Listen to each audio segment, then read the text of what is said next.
Merhabalar efendim, hepiniz hoş geldiniz. Çok teşekkür ederek başlamak istiyorum her zaman olduğu gibi. Efendim yine bugün çok ciddi bir konuyla karşınızdayız.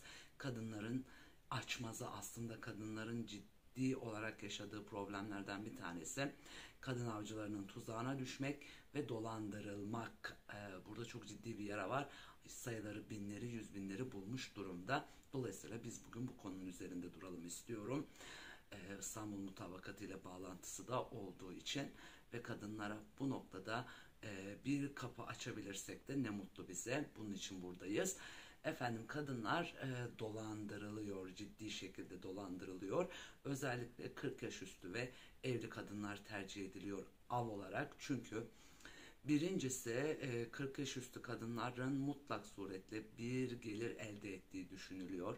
Yani maddi olarak kendini bir yere getirmiş kadınlardır bu kadınlar 40 yaş ve üzeri kadınlar.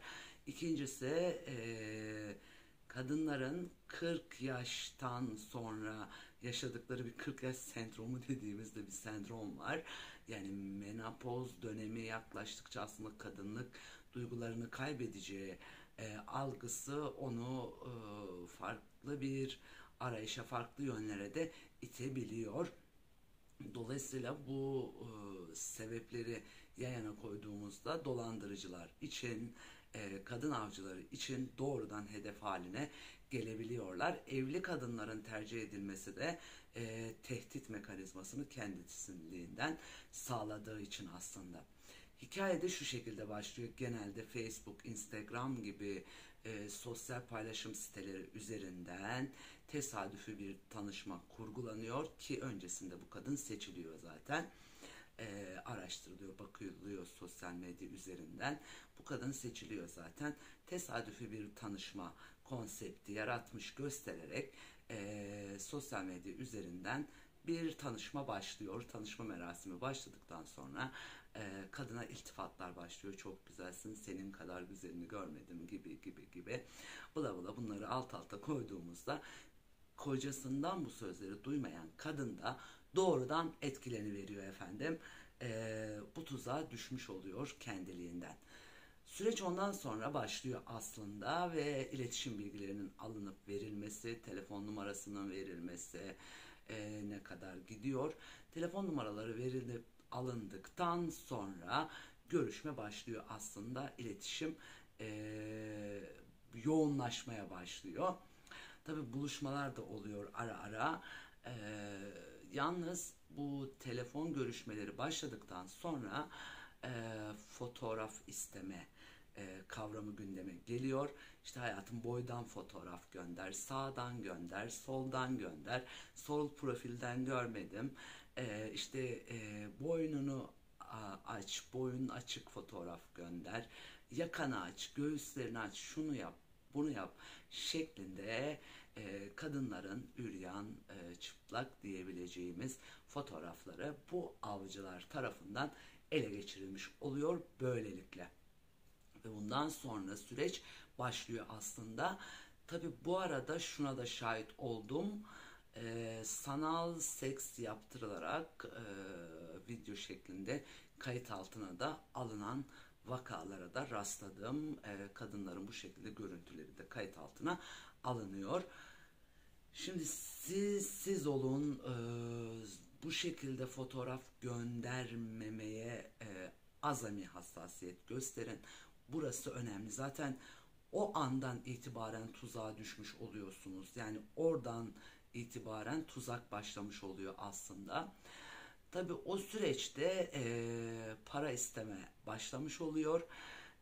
Kiramı ödeyemedim 1.000 lira gönder, faturayı ödeyemedim 500 lira gönder gibi yol parası gönder, geleceğim şunu bunu derken kadın zaten 100, 200, 500 bin göndermiş oluyor. Kadın burada tuzağa düştüğünü miktar büyüyünce fark ediyor. Yani binleri, 10.000'leri, 5.000'leri bulduğunda rakam bu sefer tehdit başlıyor. Çünkü evli kadın özellikle kendi geliri olmayan kocasının geliriyle hayatını idame ettiren kadın bu rakamları bulmakta bazen güçlük çekiyor. Yalnız bazen şu örneklere de rastladım. Eşinin kredi kartından Bu rakamları çekeni de gördüm. Hep banka hesabından çekip göndereni gördüm. Bileziklerini bozdurmak zorunda kalanı gördüm. Yani bu tür örneklere de şahit oldum. Kadın bu talepleri karşılıyor çünkü karşı tarafın çok ciddi bir tehditine maruz kalıyor. İşte 5.000 lira gönder, 10.000 lira gönder, yoksa bu görüntüleri kocana ulaştırırım, kocanın eline geçer, sosyal medyada paylaşırım gibi tehditler kadını orada bir açmaza sürüklüyor ve kadın ister istemez istenilen miktarı bir şekilde bulup göndermeye çalışıyor. Orada aslında tuzağa düştüğünü fark ediyor kadın. Yani miktar büyüdükçe, tehdit başlayınca dolandırıldığını o dakika itibariyle anlıyor. Dolayısıyla orada da asıl büyük açmaz başlamış oluyor. Bu da kadının en büyük handikapını, en büyük çıkmazını oluşturan nokta olmaya başlıyor aslında. İşte orası kritik ve orada problem başlıyor. O dakika dolandırıldığını anlıyor kadın, yalnız yine de konduramıyor. Yine de orada bir hayal kırıklığı yaşıyor. Bana bunu nasıl yapar? Ya bana bunu yapmaz, vardır bir sebebi gibi kendini avutmaya çalışan kadınlara da rastladım. Bir sebebi yok efendim. Basbayağı kadın avcıları tarafından tuzağa düşürüldünüz ve dolandırıldınız. Yani bunun başka bir açıklaması yok. Yalnız burada önemli bir nokta da var. Onun da altını çizmek istiyorum. Burada rıza da var. Yani kadın fotoğraflarını da rıza ile gönderiyor. İşte küçük küçük meblağları da kendi rızasıyla gönderiyor. Dolayısıyla burada hukuki olarak da yapılacak çok bir şey yok. İşte sadece o büyük meblağlar devreye girdiğinde ve tehdit devreye girdiğinde ancak hukuki yollara başvurabiliyor kadın. Onun öncesinde kendi rızasıyla gönderdiği meblağlar üzerinden bir talepte zaten bulunamıyor. Şuna da şahit oldum.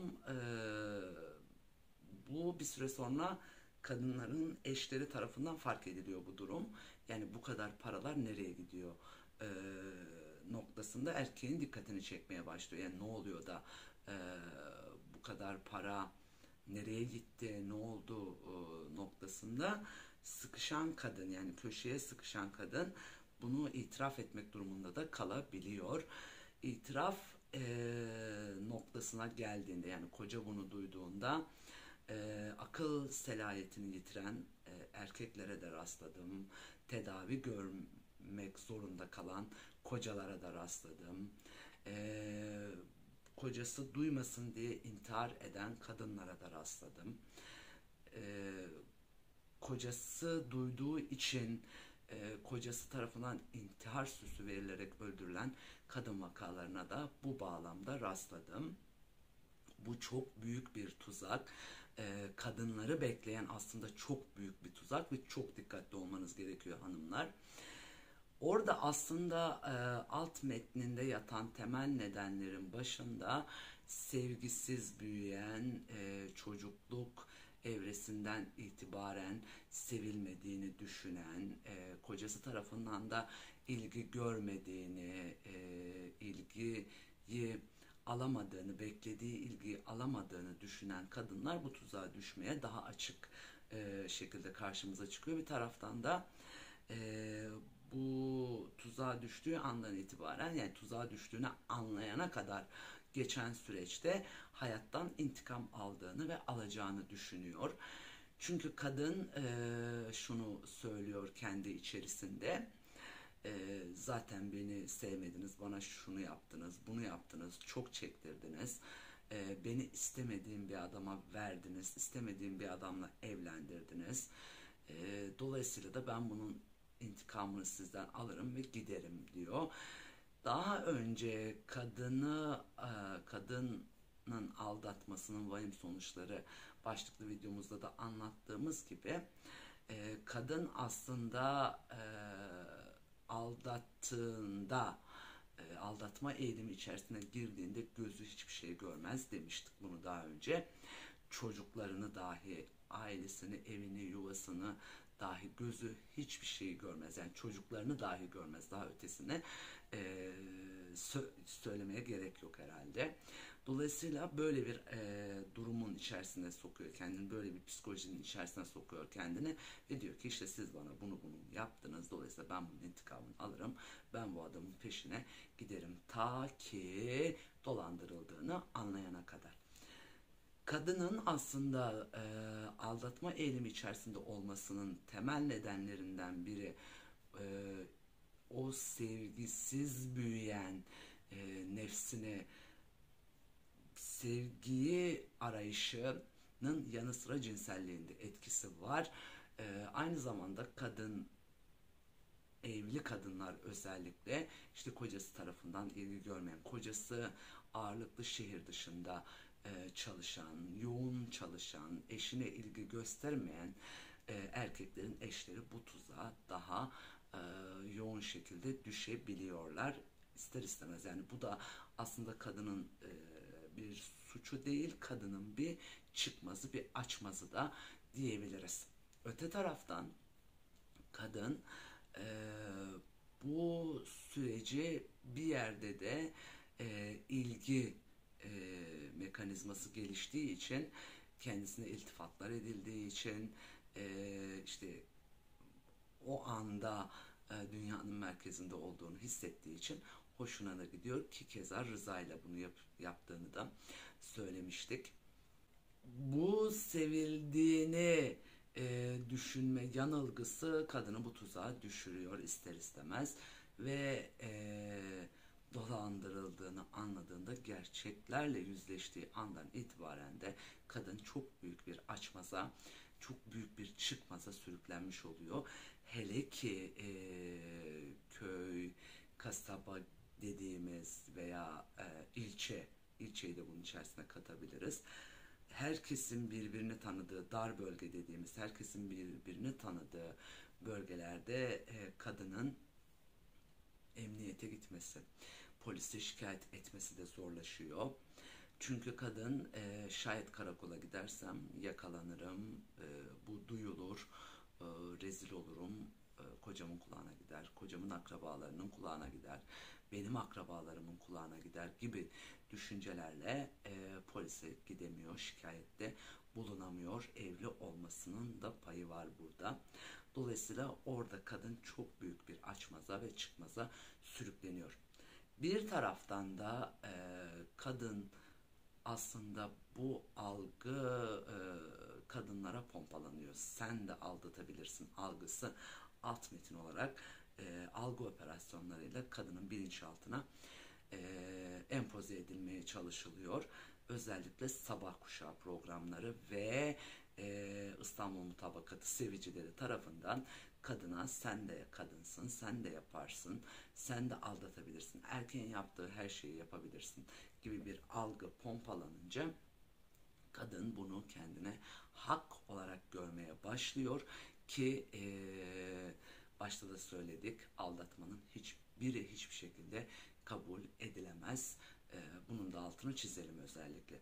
Şimdi bu algının pompalanması kadının bu tuzağa düşmesinde de payı var. Bunu da belirtmeden geçmek istemiyorum. Çünkü bu ülkede sabah kuşağı programlarının bir tanesinde bizim kadınlarımıza, Türk'ün kadınına şu izlettirildi. Cüneyt'ti yanlış hatırlamıyorsam. Türkücü bir genç delikanlının e, işte 50 küsur yaşında bir kadınla e, birlikte olması neticesinde onu dolandırmıştı. 300 küsür bin lira mıydı? Yanlış hatırlamıyorsam. E, Televizyon programında işte parasını iade etti, arabasını mı iade etti, öyle bir durum söz konusuydu.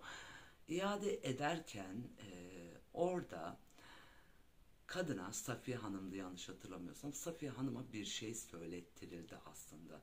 Soru olarak yöneltildi ve bu kadına söylettirildi. Safiye Hanım'ın parası geri gelmişti. Programın sunucusu Safiye Hanım'a şöyle bir soru yöneltti. Keşke para gelmeseydi de Cüneyt geri gelseydi diye içinden geçirdin mi sorusu Safiye Hanım'a yöneltildi. Safiye Hanım da evet geçirdim dedi. Yani Safiye Hanım'a içinde vardı zaten, yalnız bu o kadına söylettirildi. Safiye Hanım'a evet param gitseydi ama Cüneyt gitmeseydi kelimesi söylettirildi. Bu kasıtlı yapıldı. Dolayısıyla o noktadan itibaren kadınlar da Cüneyt Bey'i rahatsız etmeye başladılar. Cüneyt Bey'in ifadesine göre günde 10 kadın arıyormuş Cüneyt Bey'i. Şimdi bu lafı ekranlardan söylettirirseniz bir kadına, diğer kadınlarda ya bu Cüneyt'te bir şey var, e, yani değerli bir şey var demek ki, biz de bir bakalım algısını tetiklemiş olursunuz. Kadındaki merak duygusunu tetiklemiş olursunuz. Dolayısıyla da adamcağızı o günde 10 kadının araması da doğal bir sonuç olarak karşımıza çıkar. İşte efendim, bu ve buna benzer hadiselerin neticesinde de kadınları aslında e, aldatma eğilimine doğru itilir ve diğer kadınlar da Cüneyt'i arar. Araması da gayet doğal bir sonuç. Arkasından da bu kadınlara İstanbul Mutabakatı'nı çıkartıp karşılarına sen de kadınsın, sen de istediğini yaparsın demek biraz abesle iştikal bir durum. Şimdi bakın efendim, özellikle önemli bir noktanın altını çizmek istiyorum. Evet, tabii ki bazı cinayetlerin, tabii ki bazı olayların sebep ve sonuçlarını doğrudan İstanbul Mutabakatı'na bağlamak doğru değil. Ben de bunu yapmıyorum zaten. Benim söylemeye çalıştığım şey şu. Kadınlara hem bazı şeyleri empoze etmek, algı operasyonlarıyla empoze ederek onların toplum içerisinde mağdur olmalarını sağlayıp, mağdur olmalarına sebebiyet verip, üzerine de size bu sözleşme kurtaracak demek biraz bana abeste iştikal bir durum olarak geliyor. Lütfen buna kanmayın, buna inanmayın efendim. Öyle bir şey yok. Yani İstanbul Mutabakatı bu kadını nasıl kurtaracak? Şimdi tarafsız ve bağımsız şekilde soruyorum.